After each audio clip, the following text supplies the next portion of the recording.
अस्सलाम वालेकुम व्यूअर्स, क्या हाल है।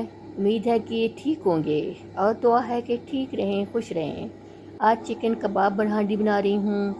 कबाब कढ़ाई, तो उसके लिए ये मसाले लिए हैं। लाल मिर्च पिसी हुई, खुश्क धनिया, गरम मसाला और नमक 1 टीस्पून ईच।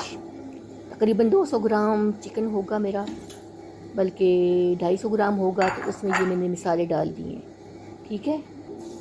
और ये जो है दरमियाना सा एक प्याज मैंने काट के दरमियाने साइज़ का, वो भी इसमें डाल दिया ब्लेंडर में।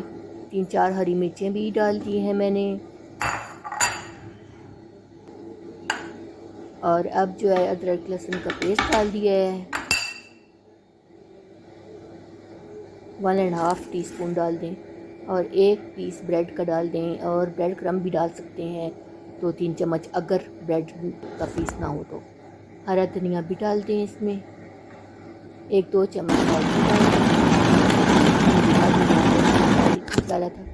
और ये ब्लेंड कर लें अच्छी तरह से मिक्सचर। उसके बाद हम इसकी गोल गोल या ओवल